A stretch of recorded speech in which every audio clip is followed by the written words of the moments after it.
ప్రస్తుత రోజుల్లో వ్యవసాయం అంటే ఎవరు ముందుకొచ్చేటటువంటి పరిస్థితి లేదు. వ్యవసాయం అంటే ఉరివేసుకోవడమే అనే చాలామంది అనుకుంటున్నారు. కానీ శ్రీకాకుళం జిల్లా పొందూరులో వినూత్నమైన పద్ధతుల ద్వారా వ్యవసాయాన్ని కూడా లాభాల్లోకి తీసుకెళ్తున్నారు.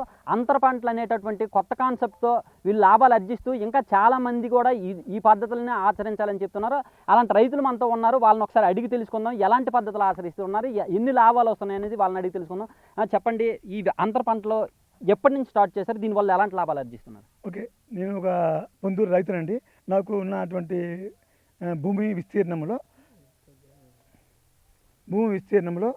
కొన్ని రకాల వినూత్న పద్ధతిలో వ్యవసాయం సాగు చేస్తుంటాను. కాబట్టి నన్ను గుర్తించి ఏపీసీఎన్ఎల్ కూడా ఒక అవకాశం నాకు ఇచ్చారు. దాంట్లో పని చేసుకుంటూ నేను వ్యవసాయం సాగు చేసుకుంటానండి. నా వ్యవసాయం ఏంటంటే ఏక పంట వద్దు, బహుళ పంట వద్దు అనే కాన్సెప్ట్లో వెళ్తున్నాము. ఒక పంట వల్ల అయితే ఏ విధంగా లాభాలు రావు కూడా అనే ఒక విధానం నేను నేర్చుకున్నాను. కాబట్టి ఇప్పుడు ఒకే విస్తీర్ణంలో రకరకాల పంటలు వేయడం వల్ల నాకు భూమి ఆరోగ్యంగా ఉంది. అలాగే పుట్టే పంట కూడా ఆరోగ్యంగా ఉంది. దిగుబడులు కూడా ఆరోగ్యమైనటువంటి దిగుబడులు వస్తున్నాయి. తద్వారా ఆరోగ్యమైనంత ఆహారం మాకు లభ్యమవుతుంది. తద్వారా ఆర్థికంగా ఇబ్బంది కూడా చాలా వరకు మేము అధిగమించాము సార్. ఏమంటామంటే మిగతా రైతులకి మేము చేస్తున్నాం కాబట్టి పక్క రైతులు కూడా ఇది నేర్చుకుంటున్నారు మమ్మల్ని చూసి. ఓహో, మేము ఏక పంట వేయడం వల్ల నష్టపోతున్నాము. ఇక్కడ భాస్కర్ అనే రైతు రకరకాల పంటలు వేయడం వల్ల, వివిధ రకాలైనటువంటి పంటలు పండించడం వల్ల ఎక్కువ డబ్బులు ఆర్జిస్తున్నాడు, ఆరోగ్యంగా ఉన్నాడు. తద్వారా నేల ఆరోగ్యము, పర్యావరణ ఆరోగ్యము, భూమిలో ఉన్నటువంటి నీటి ఆరోగ్యం కూడా బాగుంది అనే ఉద్దేశం కూడా పక్క రైతులు కూడా నేర్చుకుంటున్నారు.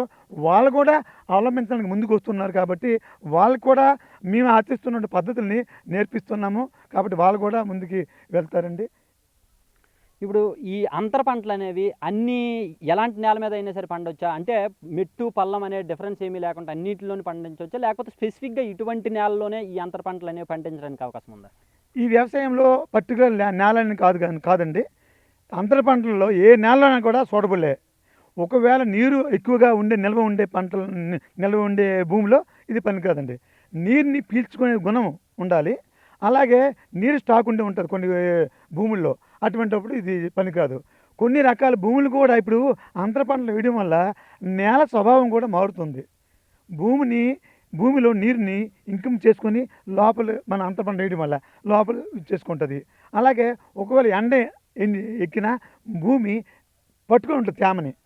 తద్వారా కూడా అంతర పంటలు డిస్టర్బెన్స్ అవ్వవు. ఒక నెల రోజులు వర్షాలు పడకపోయినా ఈ అంతర పంటల వల్ల వైవిధ్యం వల్ల ఆరోగ్యం ఉండగలుగుతున్నాయి.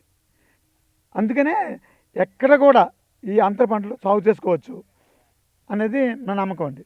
100%. ఇంకా మనతో చాలామంది ఉన్నారు, వాళ్ళని కూడా అడిగే ప్రయత్నించేద్దాం. ఈ అంతర పంటల వల్ల మీరు ఎలాంటి డిఫరెన్స్ చూసారు? అంటే ఈ అంతర పంటలు ఫస్ట్ ఎప్పటి నుంచి చేస్తున్నారు? ఈ అంతర పంటలనే 2018 నుంచి చేస్తున్నామండి.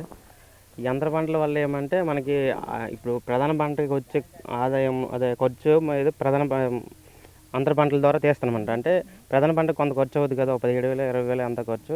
ఆ ఖర్చులను కూడా ఈ అంతర పంటల నుంచి కూడా తీసి దాన్ని ఆదాయంగా ఉపయోగించుకుంటున్నామండి. చాలా ఆదాయం వస్తుంది. దానివల్ల ప్రధాన పంటలను కూడా ఆదాయం పెరుగుతుందండి. ఇప్పుడు ఈ అంతర పంటలో ప్రత్యేకంగా ఎలాంటి పద్ధతులు ఆచరించాలి?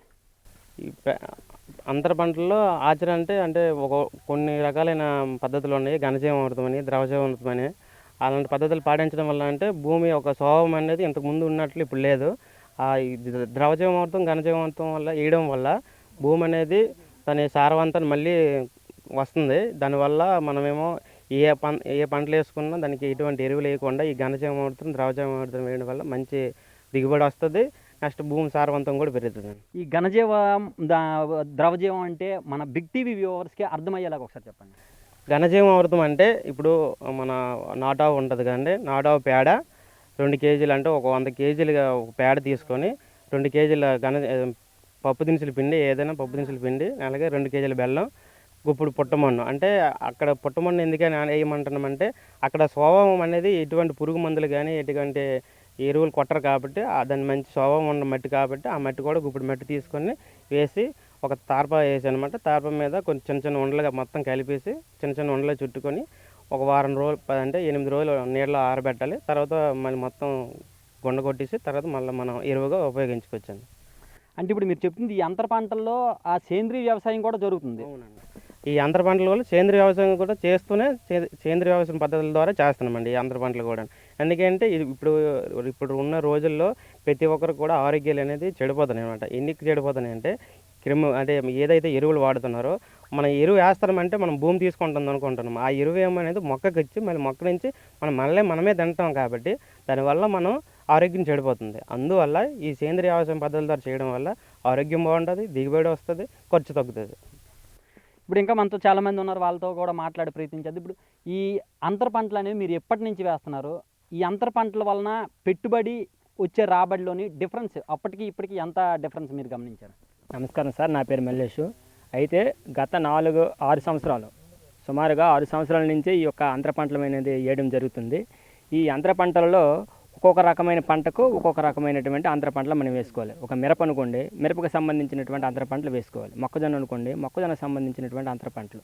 ఒక వంగ అనుకోండి, వంగకు సంబంధించినటువంటి అంతర పంటలు. ఇంతకుముందు ఏక పంటలు వేసేవారు. ఆ ఏక పంటలు వేయడం వలన ప్రధాన పంటకు అయ్యే ఖర్చును ఆ ప్రధాన పంటకు వల్ల వచ్చే దిగుబడితో మాత్రమే సరిపెట్టేవారు. ఆ ప్రధాన పంటకు వచ్చిన దిగుబడిలో నుండి మాత్రమే ఆ ఖర్చు తీసేవారు. ఇప్పుడు అలా కాకుండా ప్రధాన పంటకు అయ్యే ఖర్చును ఈ అంతర పంటల ద్వారా సుమారు 1 ఎకరా వేసుకున్నట్లయితే మిరపలో అంతర పంటల ద్వారా అదనంగా ఒక 6 నుంచి 10,000 అదనంగా అంతర పంటల ద్వారా ఆదాయం వస్తుంది. ఆ ఆదాయం అంతర పంటల వల్ల వచ్చే ఆదాయాన్ని ఈ మిరపలో కలుపు తీయడానికైతేనేమి, గొప్పుకైతేనేమి, మిగతా మా ఈ ప్రకృతి వ్యవసాయ విభాగంలో కొన్ని రకాలైనటువంటి పద్ధతులు వాళ్ళు చెప్పడం జరిగింది మాకు. ఆ పద్ధతుల్లో ఈ యొక్క ఇన్పుట్స్ అనేవి ఉంటాయి. రసాయనిక ఎరువులకు బదులుగా, పురుగు మందులకు బదులుగా ఇన్పుట్స్ కొన్ని ఉన్నాయి. ఘనజీవామృతమని, ద్రవజీవామృతమని, పేడమూత్ర ఇంగు ద్రావణం అయితేనేమి, నెక్స్ట్ ఈ యొక్క పుల్లట మజ్జిగ అయితేనేమి, నెక్స్ట్ ఇంకేవైనా కోడిగుడ్డు నిమ్మరసం ద్రావణం అయితేనేమి, పెరుగుదలకైనా, నెక్స్ట్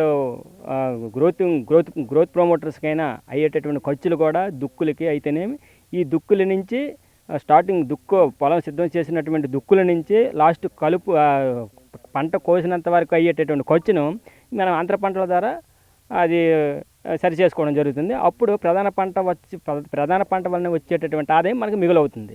దానివలన రైతు ఒక విధంగా ఆసక్తి చూపి మంచి లాభం వస్తుందనేసి ఈ యొక్క అంతర పంటలతో అధిక ఆదాయం సంపాదించడం అనేది కాన్సెప్ట్ని ముందుగా ఈ రైతులు మేమందరం అర్థం చేసుకుని, మాతో పాటు 10 మంది రైతులు కూడా, అంటే మనం ఒకరు చేసామనుకోండి, ఈ చుట్టుపక్కల ఉన్న రైతులు కూడా పలానా వ్యక్తి ఒక పంట వేసాడు, పంట నుంచి నాలుగు పంటలు తీస్తాడు కాబట్టి మనం కూడా వెళ్దామనే ఉద్దేశంతో ప్రతి రైతు కూడా ఆ గుడ్డు చుట్టూ 4 రకాల అంతర పంటలు, తీగజాతి అయితేనేమి, దుంపజాతి అయితేనేమి, ఇంకా తోటకూర, గోంగూర, ఆకుకూరలు అయితేనేమి ప్రతి ఒక్క రైతు వేసుకుంటారు.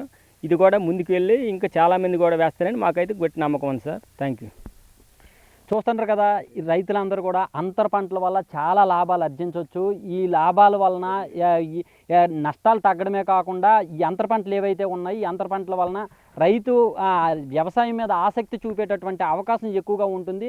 మేము చేస్తూనే 10 మందికి మేము చెప్తూ ఉన్నాం. ఆ 10 మంది కూడా ఈ వ్యవసాయం ఇలా చేస్తూ ఉంటే ఇంకొంచెం బాగుంటుంది, పైగా ఈ సేంద్రీయ వ్యవసాయంతో ఆరోగ్యాలు కూడా బాగుంటాయని చెప్పేసి చెప్తున్నారు. కెమెరామెన్ నాగరాజుతో షణ్ముఖ్, బిగ్ టీవీ, శ్రీకాకుళం.